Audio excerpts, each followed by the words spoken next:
Welcome to another edition of Canadian Tour TV. I'm Scott Pritchard here with Nick Taylor, and Nick has just shot 70. Your second consecutive 70, even par here at Uplands Golf Club. And Nick, tell us a little bit about your round today.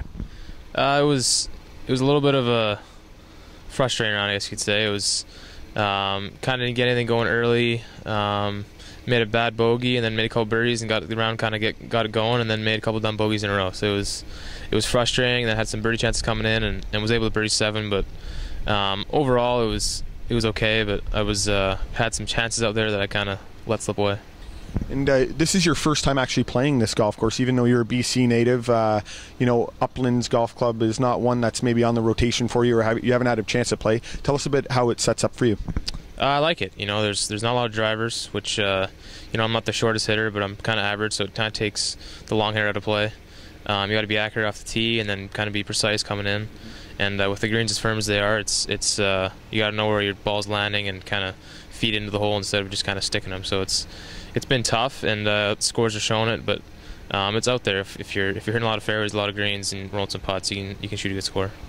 Well, speaking of that, Ryan Yip is 3 under par. He's making a little run here this afternoon, and you did mention that the wind's picking up, and I think 5 under is going to be in and around 5 under, maybe 6 under. So you're 5 shots out of it. What's your mentality then going into the weekend? A few shots out of the lead.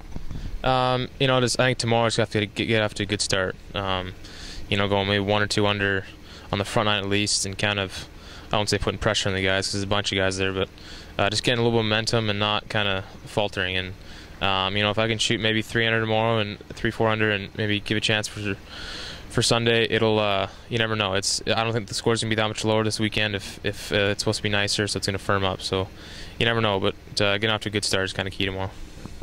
Now, speaking of getting off to a good start, this is your first full year as a professional. You were able to play in the PGA Tour, a PGA Tour event last week. I think it's HP Byron Nelson or the Colonial, and you missed the cut. Unfortunately, you were right there, 1 shot. I think you missed it by 2 shots. Maybe 3. 3 shots. Okay, well, we won't tell anyone. But what's the plan for Nick in terms of this year? You've been given 6 sponsors exemptions to play on the Canadian Tour. Will you focus on the Canadian Tour or Nationwide Tour Monday qualifiers?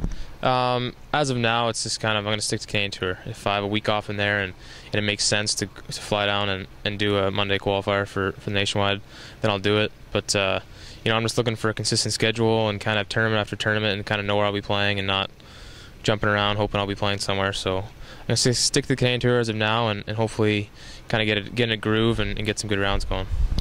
And what about your support system? I know you're working with Wasserman as your agency, and Ian Leggett, a former Canadian Tour player, obviously winner out here, winner on the PGA Tour. What's that been like?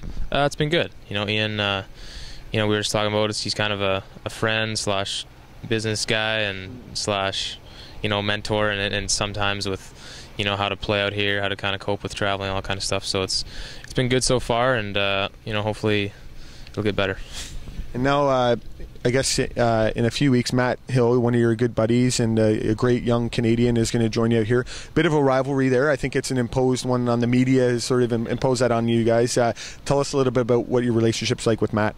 We're good friends. We haven't seen a whole bunch of each other last I'd say probably a year. He turned pro a few months before I did, so he was traveling nowhere near I was, and now he's living in Florida. I'm kind of here on the West Coast, so it'll be nice to be able to play in the same tournaments, kind of travel. We might even travel together and room together, so it'll be nice to be around him again and get that rivalry going. Great. Well, thanks a lot for doing this, Nick, and hopefully we'll see you again tomorrow, and hopefully Sunday as well. Maybe a couple rounds under par, and you never know. Exactly. Thanks. Okay, thanks.